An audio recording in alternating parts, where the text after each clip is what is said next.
Hello दोस्तों, मेरा नाम है अरविंद यादव। मैं आज आपके लिए लेकर आया हूँ हाई स्कूल कंसोल पेपर। ये high school console paper market से इजीली अवेलेबल हो जाएगा 50 से 60 रुपये में। आप किसी भी बुक डिपो से खरीद सकते हैं। ये अनसोल्ड पेपर अग्रवाल का अनसोल्ड पेपर है और अग्रवाल के अनसोल्ड पेपर में हमने सेट नंबर 5, 6 और 7 करा दिए थे कंप्लीट। अब हम आ रहे हैं रिवर्स।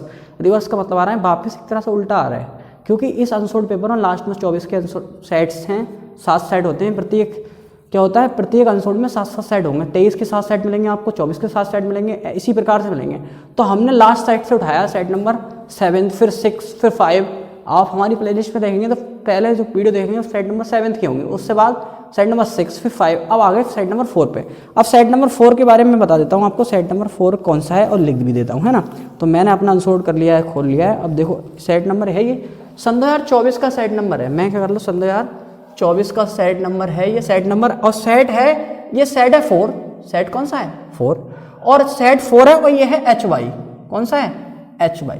और सब लोग सेशन में आ गए हों तो सेशन को लाइक और सब्सक्राइब और शेयर करना ना भूलें दोस्तों। शेयर जरूर करें, क्योंकि अपने दोस्तों के साथ शेयर करेंगे वीडियो। अच्छा दोस्त वही होता है जो परेशानी में क्या है काम, क्योंकि अगले मंथ से आ गए, इस चल रही है जनवरी, और जनवरी के फरवरी में है एग्जाम। जनवरी के बाद क्या आती है, फरवरी में है एग्जाम हाई स्कूल के बच्चों के। तो भाई आप शेयर करा करें उन्हें, है ना। अब देखो पहला क्वेश्चन क्या है, तो बोर्ड पर आप देख सकते हैं, बोर्ड पर आ रहा हो, मैं साइड हट जाता हूँ, मैं अपने अनसोल्ड में पढ़ता हूँ। तो क्या है कि बहुपद 3x² + 5x + 2 के शून्यांकों का योगफल ज्ञात कीजिए। एक समीकरण दे रखी है दोस्तों कि 3x² + 5x + 2 के शून्यांकों के योगफल पूछ रहा है। तो भाई हमने ऑफलाइन बैच में पढ़ाया था, जब शून्यांकों के योगफल और शून्यांकों का गुणनफल, हमने शून्यांकों का योगफल बताया था alpha plus beta. Alpha plus beta क्या होता है, तो हमने बताया था -x का गुणांक बटे x² गुणांक। इसी प्रकार से एक संबंध और बताया था हमने आपको कि शून्यांकों का गुणनफल, एक तो था योगफल, और गुणनफल क्या होता है, तो गुणनफल होता है कि अल्फा × बीटा अचर पद बराबर अचर पद होता है और बटे x² गुणांक। तो हमसे पूछ रहा है योगफल। देखो क्वेश्चन वहां से फंस गया। तो क्वेश्चन में क्या पूछ रहा है, योगफल। तो शून्य को क्या पूछ रहा है, शून्यांक नहीं है दोस्तों, शून्य को मैं एक बार रफ कर दूं इसको, देखो शून्य को का योगफल। तो योगफल क्या होता है दोस्तों, वो होता है अल्फा प्लस बीटा। क्या होता है, अल्फा प्लस बीटा। तो अल्फा प्लस बीटा क्या होता है, हमने पढ़ाया था ऑफलाइन क्लासेस में कि x का गुणांक बटे में क्या होता है, x² का गुणांक। तो आप देखेंगे कि x का गुणांक कौन सा है, तो x ही है। देखो x का गुणांक कितना है, तो आप कहेंगे माइनस, तो ये दे रखा है पहले से, x का गुणांक कितना है 5 है, और बटे x² का गुणांक कितना है, तो 3 है। तो आंसर ये हो जाएगा आंसर, है ना। एक चीज़ मैं अपनी तरफ से एक्स्ट्रा बता दे रहा हूँ, कभी कभी क्वेश्चन में ऐसे पूछने लगता है, ये पूछा नहीं है मगर मैं बता दे रहा हूँ आपको, अलग से बता देता हूँ। कभी पूछ सकता है, क्योंकि क्वेश्चन अभी योगफल पूछ रहा है, आप गुणनफल पूछ लगे, तो वो एक्स्ट्रा से बता दे रहा हूँ। वैसे पूछा नहीं है इस क्वेश्चन में, मैं अलग अपनी तरफ से बता रहा हूँ कि अगर पूछने लगे गुणनफल तो आप कैसे करेंगे, गुणनफल। तो गुणनफल क्या होता है, अल्फा × बीटा होता है, अल्फा × बीटा। ये क्या होता है कि अचर पद बटे x² का गुणांक होता है। क्या होता है, अचर पद बटे x² गुणांक। तो अचर पद क्या होता है, जिसके साथ कोई चर ना हो। तो क्या चर, 2 है, देखो अचर, और x² तो 3, तो 2 बटे 3 हो जाएगा आंसर, है ना। ये 2 चीज़ पूछ सकता है आपसे। क्या पूछ सकता है, ये 2 चीज़। आप स्क्रीनशॉट लिख सकते हैं, मैं इसको कर देता हूँ रफ। मैं कर दूँ इसको रफ कर सकता हूँ। देखो अब अगला क्वेश्चन देखेंगे। अगला क्वेश्चन क्या है इस सेट में, है ना। तो अगला क्वेश्चन है सेट नंबर 4 का सेकंड क्वेश्चन कह रहा है कि एक समीकरण हो 2x + ay = 1 तथा 3x - 5y = 7 का कोई भी हल नहीं हो तो a का मान ज्ञात कीजिए। ये बहुत सरल क्वेश्चन है। सरल क्वेश्चन क्या है कि एक समीकरण दे रखी है 2x + ay = 1 दे रखा है। इसे समीकरण 1 मान लूँ, किसी को कोई दिक्कत नहीं होनी चाहिए। तो मैं लिख लूँ कि समीकरण 1 की ax² + bx + c = 0 से तुलना करने पर, नहीं गलती कर दी भाई मैंने, ये कर दिया गलती। मैं ये लिखूंगा a1x + b1y + c1 = 0 से तुलना करने पर। ये होगा भाई, तुलना करने पर, है ना। तो आप देखेंगे कि a1x, तो a1x यानी कि a1 की वैल्यू कितनी है, तो आप कहेंगे 2। तो b1 की वैल्यू कितनी है, देखो b बाई के साथ क्या है, a है, तो b1 की वैल्यू है a।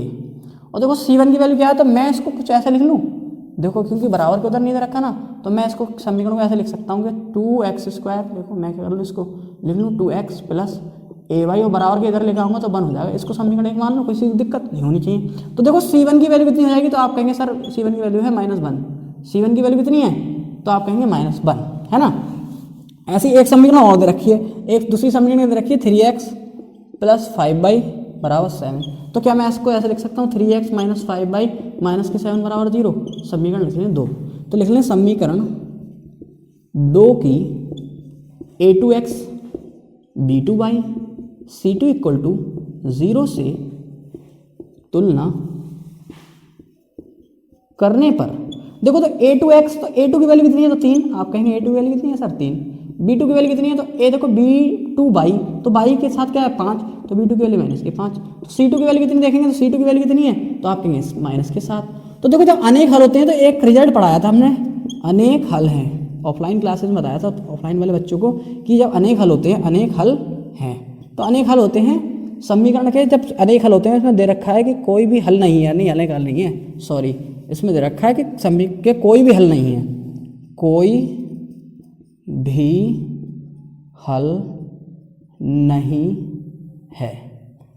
तो हमने एक कंडीशन पढ़ाई थी कि a1 अपॉन a2 बराबर होता है b1 अपॉन b2 के और बराबर नहीं है c1 अपॉन c2 के, ये कंडीशन बताई थी। तो आप a1 की वैल्यू देखेंगे तो आप कहेंगे a1 की वैल्यू सर 2, a2 की वैल्यू कितनी है तो 3 बराबर, b1 की वैल्यू कितनी है तो आप कहेंगे a, और c2 की वैल्यू कितनी है तो आप कहेंगे c2 जो b2 की वैल्यू है माइनस के 5, क्या है माइनस के 5, और बराबर नहीं है c1 की वैल्यू कितनी है तो आप कहेंगे माइनस के 1, और ये माइनस के 7। देखो माइनस से माइनस कैंसिल, तो 1/7 वास्तव में भी बराबर नहीं है, ये 2/3 है, ये 1/7 तो बराबर हो ही कैसे जाएंगे, तो मैंने लिख दिया बराबर नहीं है। तो मैं इन दोनों का कंपैरिजन कर लूँगा क्योंकि वो तो बराबर ही नहीं है, तो मैं इनका कंपैरिजन कर लेता हूँ। देखो यहाँ पे तो 2/3 आप देखेंगे 2/3 बराबर a अपॉन माइनस के 5, क्रॉस मल्टीप्लाई कर लूँ तो 3a बराबर हो जाएगा 5 दूनी 10, 5 दूनी 10, तो a की वैल्यू कितनी आ जाएगी माइनस के 10/3, a की वैल्यू आ जाएगी माइनस के 10/3, जो ऑप्शन नंबर हो जाएगा सी राइट हो जाएगा। मैं एक बार देख लेता हूँ, ऑप्शन सी राइट है ना, आप स्क्रीनशॉट ले सकते हैं, तो आप स्क्रीनशॉट ले लें, a की वैल्यू कितनी आ गई है आ गई।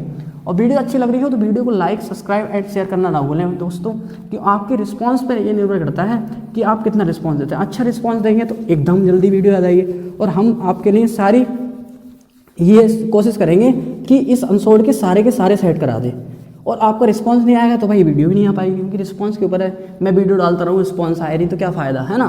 तो देखो क्वेश्चन नंबर 3, देखो क्वेश्चन नंबर 3 क्या है, क्वेश्चन नंबर 3 है कि समीकरण दे रखी है, कि जब समीकरण दे रखी है क्या दे रखी है 2x² + 5x और प्लस 4 बराबर 0, तो मूलों की प्राकृति होगी। प्राकृति जब पूछेगा तो देखो समीकरण ये दे रखी है 2x² + 5x + 4 बराबर 0, और मूलों की प्राकृति पूछ रहा है, ऐसा समीकरण एक मान लो, कोई दिक्कत नहीं होनी चाहिए, मान ली।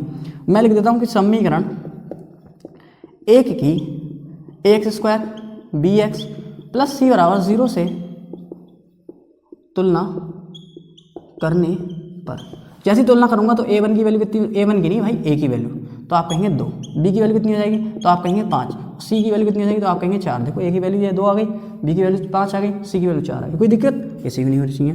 जब अब इसमें क्या पूछ रहा है कि मूलों की प्राकृति, जब मूलों की प्राकृति की बात पूछेगा तो आपको लगाना है विविक्तर पढ़ाया था हमने। विविक्तर का होता है तो d बराबर होता है b² - 4ac, है ना, और d की हमेशा वैल्यू छोटी होती है किससे 0 से, d की वैल्यू हमेशा किससे होती है छोटी होती है 0 से। तो आप देखेंगे कि देखो d, तो b की वैल्यू कितनी है तो आप कहेंगे माइनस के 5, और 4 × 2 × 4, देखो तो 5 पंजे 25, और देखो 4 दूनी 8, और 8 देखो 4 दूनी 8, और 8 चौक कितने होते हैं 32, देखो 4 चौक 16 दूनी 32, तो 32 आप देखेंगे 25 में से जैसे ही 32 घटाएंगे तो देखो 25 में से 32 घटा रहे हैं दोस्त, क्या कर रहे हैं 32 में से 25 घटा रहे हैं, तो 12 में से 5 गए 7 बचेगा, और माइनस के 7 बचेंगे दोस्तों, माइनस के 7। तो हमें पता है देखो d की वैल्यू क्या आ रही है छोटी है, d क्या है d की वैल्यू अगर ये क्या होता है छोटा होता है 0 से, तो देखो d की वैल्यू d से 0 से छोटी आ रही है ना, देखो d की वैल्यू 0 से तो छोटी है ना ये माइनस के 7।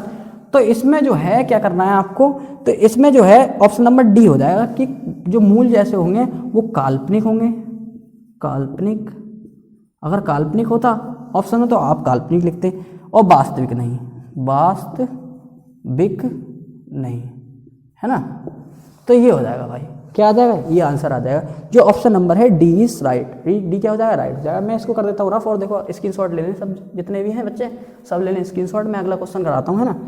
अब अगला क्वेश्चन क्या है, देखो अगला क्वेश्चन आप देखेंगे तो अगला क्वेश्चन जो है, अगला क्वेश्चन इससे भी बहुत सरल है।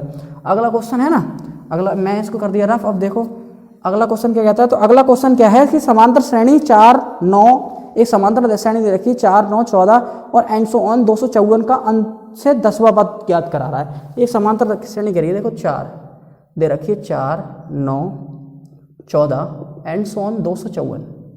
अब हमसे पूछ रहा है अंत से 10वां पद पूछ रहा है, इस समांतर श्रेणी का अंत। अंत कहाँ है यहाँ पे भाई, इससे पूछ रहा है। देखो तो अंत क्या, पहला पद अंत से पूछ, देखो यहाँ 10वां पद, इसके बीच में तो बहुत सारे पद हो सकते हैं, पता ही नहीं है कितने पद हैं, क्योंकि हम ऐसे कैसे पता लगा सकते हैं कितने पद हैं। अब फॉर्मूला लगाएंगे तो पता चल जाएगा कितने पद हैं। तो अब अंत से पूछ रहा है, तो पहला पद तो ये हुआ। अब दूसरा पद देखो अंतर कितने का, तो आप कहेंगे सर अंतर है 5 का, तो इससे अगला पद यहाँ जो पद आ रहा होगा वो 5 कम होगा नहीं होगा, बिल्कुल होगा। जब 5 कम होगा तो दूसरा पद क्या हो जाएगा, देखो 5 इसमें कम करो, जैसे 5 करेंगे तो कितने, देखो 14 में 5 जाएंगे 9 और ये बचेगा 4, 249 होगा नहीं होगा, 5 कम। फिर अगला पद 5 और कम होगा, इससे आगे यहाँ वाला पद 5 कम और होगा, तो 5 और कम होगा तो 5 जैसे कम होगा तो 245 आ जाएगा। और लास्ट में देखेंगे तो लास्ट वाला पद क्या हो जाएगा, 4 हो जाएगा, ये हो जाएगा नहीं। अंत से पूछ रहा है भाई, अंत से 5 5 कम करते जाएंगे, है ना। तो आप देखेंगे ए की वैल्यू कितनी है, तो ए की वैल्यू आप कहेंगे सर 254। डी क्या होता है, तो दूसरे पद में से पहला पद घटा लेते हैं, 254 कर लेंगे घटा लेंगे, तो डी कितना हो जाएगा, देखो क्या आ जाएगा, तो ये आ जाएंगे -5। क्या आ जाएंगे, क्योंकि माइनस की वैल्यू बड़ी है तो 5 आ जाएंगे।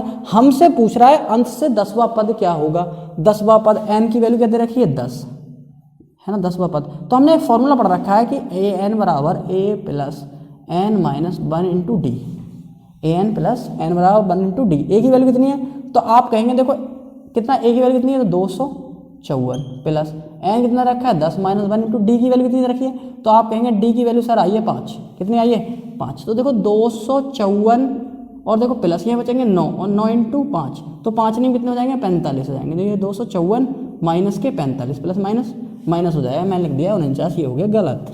तो देखो 254 माइनस के 45, जैसे ही 254 में से मैं 45 घटाऊंगा, देखो 14 में से 5 गए 9 और ये बचेगा, ये तो 4, तो ये बचेंगे 209। कितने बचेंगे, 209। तो ए एन 10वां पद कितना होगा, तो सर आप कहेंगे कि 10वां पद कितना होगा, 209 होगा, जो ऑप्शन नंबर सी है करेक्ट, सी जाएगा करेक्ट, है ना। क्वेश्चन नंबर 5 कराता हूँ मैं, देखो क्वेश्चन ऐसे कर देता हूँ रफ, आप स्क्रीनशॉट ले लें, है ना। वीडियो अच्छी लगी हो वीडियो को लाइक जरूर करें भाई, बार बार ये बात आप भी कहते होंगे सर, बार बार ये हर क्वेश्चन के बाद कहते हैं कि वीडियो को लाइक करो भाई। आपके लाइक जो है कम रह जाते हैं ना, जितने व्यूज़ आते हैं, व्यूज़ आ रहे हैं 100 200 आ रहे हैं एक वीडियो पे, नॉर्मल एक दिन में आ ही जाते हैं 100 200 व्यूज़, तो आप देखेंगे तो उसमें लाइक देखेंगे तो लाइक कम रह जाते हैं भाई। वीडियो बच्चे देखते भी हो, लाइक करने में कोई दिक्कत थोड़ी भाई, लाइक किया करो, क्योंकि भाई लाइक से कोई पैसा, लाइक या सब्सक्राइब से पैसे नहीं मिलते, पैसे मिलते हैं व्यूज़ से। कोई भी टीचर पढ़ा रहा है उससे, या कोई भी यूट्यूब पर कंटेंट बना रहा है तो उससे व्यूज़ का पैसा आता है, ना कि लाइक और सब्सक्राइब का। तो भाई आप ये गलत फहमी निकाल देंगे, लाइक कर देंगे तो पैसा मिल जाएगा सर को, अरे भाई थोड़ा बहुत फ़ायदा तो कर सकते हैं ना। जब हम आपके लिए अनसोल्ड फ्री में पढ़ा रहे हैं तो आपका भी ये फ़र्ज़ बनता है कि लाइक और सब्सक्राइब और शेयर कर दें, इतना तो बनता है। कि आप भाई फ्री में पढ़ रहे हो, आप ऑफलाइन में पढ़ते हैं, यही फीस 500 से 600 देते तब मैथ पढ़ाता बंदा कोई तुम्हें। और कोई दिक्कत है तो कमेंट, हम बोलते रहे कमेंट सेक्शन में अपना कमेंट लिखें, अच्छी वीडियो लग रही है अच्छा लगे, अच्छी नहीं लग रही तो भाई वो कमेंट लिखें, उसकी भी प्रॉब्लम का सॉल्व होगा। अगर किसी को कोई समझ नहीं आ रहा तो इस प्रॉब्लम का भी सॉल्यूशन है हमारे पास, आप कमेंट सेक्शन में लिखेंगे, जो क्वेश्चन समझ में आया उसका रिप्लाई जरूर मिलेगा आपको जल्दी से जल्दी। देखो अगला क्वेश्चन क्या कह रहा है, चित्र में समरूप त्रिभुजों का एक युग्म है, इन्हें संकेतन रूप से व्यक्त किया जाना सही है। देखो 4 विकल्प दे रखे हैं, कुछ ऐसा क्वेश्चन दिखाई दे रहा दोस्तों, कुछ ऐसा, ये कुछ क्वेश्चन है, देखो दोस्तों ऐसा है कुछ, है ना। क्वेश्चन ऐसा है, देखो ए बी सी तो 80 डिग्री, है ना, ये 2.5 दे रखा है और ये 3 सेंटीमीटर दे रखी है। एक त्रिभुज और दे रखा है ऐसा एक त्रिभुज और दे रखा है, वो त्रिभुज कैसा है, कुछ ऐसा है कि ई एफ, ये ई मैंने बहुत दूर बना दिया भाई, ई एफ और डी, ये कोण कितना दे रखा है, तो ये 80 दे रखा है, ये 5 दे रखी है, 6 दे रखी है। तो इसका सबसे अच्छा तरीका है भाई, आपको दिख रहा है सेंटीमीटर लिख दिया मैंने, नीचे लिख दिया ना, आप सामने भी लिख सकते हैं, किसी कोई दिक्कत हो तो मैं मिटा देता हूँ भाई, कोई कहेगा कैसे लिख दिया, 6 सेंटीमीटर और ये है 8 सेंटीमीटर, है ना, वो 5 सेंटीमीटर, सॉरी 5 सेंटीमीटर है भाई, ये कितना रखा है 5 सेंटीमीटर। तो आप देखेंगे इसमें विकल्प दे रखे हैं, तो आपको सामने से नजर आ रहा है कि कोण बी जो है और कोण डी के बराबर है, तो इसमें 4 विकल्प दे रखे हैं। तो एक है विकल्प वाला तरीका, मैं बताता हूँ कि कोण ए त्रिभुज ए बी सी समरूप होंगे किसके, डी ई एफ के, है ना। समरूप का मतलब समान रूप में। और कौन, देखो बी विकल्प दे रखा है कि कोण ए बी ई और समरूप होगा त्रिभुज ए ई एफ डी के। और सी विकल्प जो दे रखा है, सी दे रखा है कि त्रिभुज ए बी सी समरूप होगा त्रिभुज ई डी एफ के। और डी दे रखा है कि इनमें से कोई नहीं, इनमें से कोई नहीं, कोई नहीं, ये वाला दे रखा है। देखो तो आप डायरेक्ट एकदम, जो बंदा तेज होगा ना वो एकदम लगा लेगा भाई कि कौन, उसे पहले ही बताया कौन बी और कौन डी बराबर है। जो कौन बी और कौन बी बराबर है, हमने बताया था ऑफलाइन क्लास में, जो बीच वाला कौन है उसे मानते हैं। देखो कौन बी और कौन बी डी इसमें बराबर है, तो ऑप्शन ये हो जाएगा करेक्ट। और देखो बी और ई बराबर थोड़ी है, बी जे बीच वाला कौन ये बराबर हो जाएगा, नहीं है, तो ये भी नहीं हो सकता। कौन बी और कौन एफ बराबर हो जाएगा, कौन बी जो है एफ जो है डी होगा, तो ये भी गलत हो जाएगा। एक तो तरीका यही है। और जब थ्योरेटिकल वे में अगर कोई लिख के सॉल्व करना चाहता है तो वो कैसे करेगा, वो भी बताता हूँ मैं। तो देखो वो बताता हूँ। तो आप लिख सकते हैं कि त्रिभुज ए बी सी तथा त्रिभुज ई डी एफ में, है ना। तो आप कहेंगे, इसमें लिखेंगे तो हम लिख सकते हैं कि ए बी अपॉन में बी सी, है ना, बराबर होगा डी ई अपॉन में डी एफ के, है ना। अब देखो बराबर है नहीं है, वास्तव में देख लेंगे आप। ये 2.5 दे रखा है और ये कितना रखा है, 3 दे रखा है। और ये कितना दे रखा है, तो आप कहेंगे ये 5 दे रखा है और ये कितना दे रखा है, 6 दे रखा है। जैसे पॉइंट लाएंगे ये क्या ला लेंगे, 0 बढ़ा लेंगे तो कुछ आ जाएगा। ये देखो ये 25 आ जाएगा, ये 30 आ जाएगा। आप कहेंगे ये तो बराबर है सर, ये 5/6 आ रहा है और ये 25/30 आ रहा है, तो काट लो ना, 5 5 25 और 5 6 30। तो आ गया देखो 5/6 बराबर 5/6 आ गया। जब दोनों बराबर आ गया तो हम लिख सकते हैं कि त्रिभुज ए बी सी जो है समरूप होगा त्रिभुज ई डी एफ के, है ना। तो ऑप्शन ये राइट हो जाएगा, वैसे भी राइट हो जाएगा, है ना। तो इसमें पढ़ा रखा है हमने। तो वीडियो अच्छी लगी हो तो वीडियो को लाइक, सब्सक्राइब एंड शेयर करना ना भूलें। थैंक यू दोस्तों।